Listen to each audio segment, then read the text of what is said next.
Ceci étant dit, je me permets effectivement d'abord de vous remercier de votre témoignage puissant. Puissant parce que, vu de territoires encore plus ruraux que l'Île-de-France, on a du mal à imaginer que votre témoignage sur votre arrivée en région Île-de-France venant de Seine-et-Marne puisse être aussi marquant que peut l'être un certain nombre d'actions venant des territoires ruraux profonds de France quand ils viennent au Sénat. Donc je vois que le chemin qui a été le vôtre est un peu le nôtre, mais bien évidemment nous sommes combatifs, et nous sommes combatifs parce que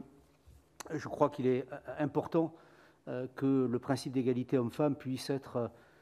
universel, et je crois que s'il y a des sujets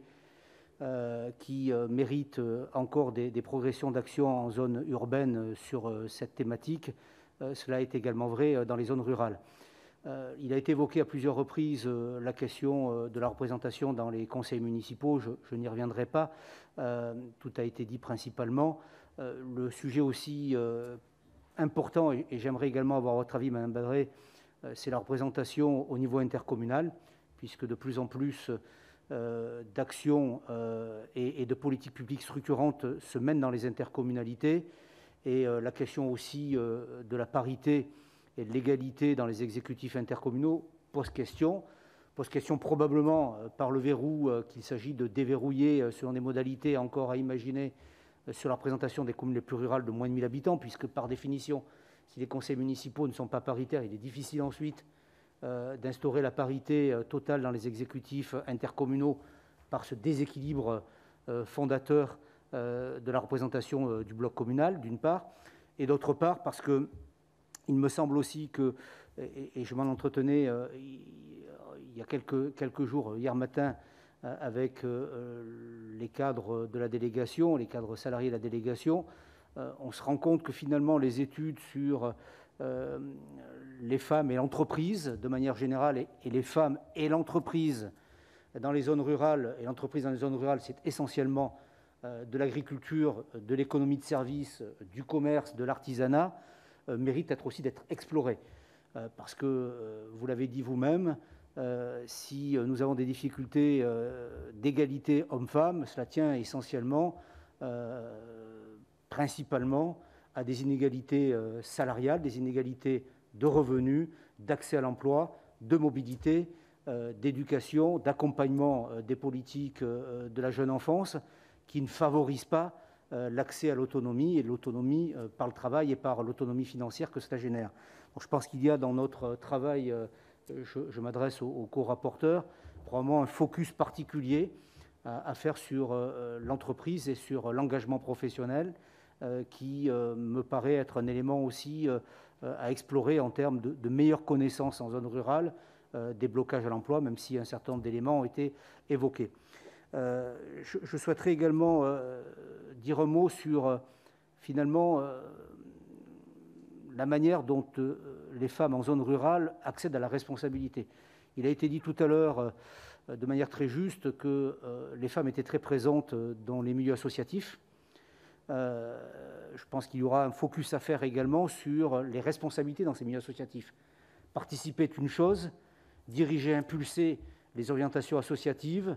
quelles que soient d'ailleurs les thématiques de ces associations en zone rurale, en est encore une autre. Et il me semble, mais c'est juste un ressenti, que le niveau d'engagement dans les bureaux, dans les présidences d'associations, est d'un degré moindre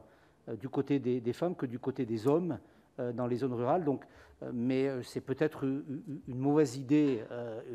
une idée perçue, qu'il s'agirait probablement de retravailler pour en connaître les mécanismes. Enfin, j'en terminerai là parce que je ne veux pas être trop long et laisser la parole à chacune et chacun. Pendant des années, l'accession à l'éducation, au partage des responsabilités s'est fait souvent à travers des organismes qui étaient les jeunesses agricoles catholiques, les JAC, les JOC en zone rurale, en zone urbaine, et le syndicalisme demeure, notamment agricole, un élément de promotion de la place des femmes dans les zones rurales. J'ai dans mon département des responsables syndicaux, d'ailleurs, quelles que soient les orientations de ces syndicats, qui sont largement investis par les femmes. Cela donne une image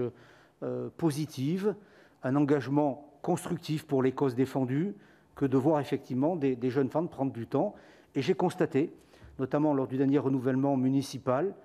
que cette école du syndicalisme a généré également un engagement dans les conseils municipaux les plus ruraux. Et j'ai vu apparaître une nouvelle génération de jeunes maires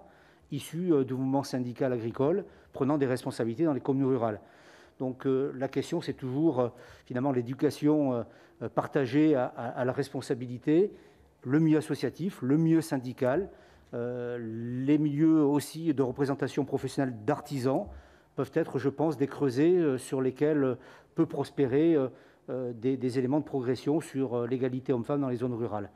Enfin, j'en terminerai là. Je crois important, Madame Badré, qu'on puisse éventuellement se revoir avec certains co-rapporteurs, qu'on puisse appuyer également sur la méthodologie qui a été la vôtre pour rendre finalement compte du travail tel que vous l'avez fait ce matin, parce que ça peut être précieux pour nous de nous inspirer de votre méthode pour pouvoir également corréler ce que vous avez fait sur la région Île-de-France avec les autres régions de France et porter une contribution de la délégation des droits et d'accès, donc égalité hommes-femmes de notre Sénat, au creuset finalement de l'information pour pouvoir toujours progresser sur cette cause ô combien légitime et nécessaire et toujours moderne, un travail toujours à renouveler de l'égalité hommes-femmes dans le territoire national et notamment dans les zones rurales. Je vous remercie. Merci.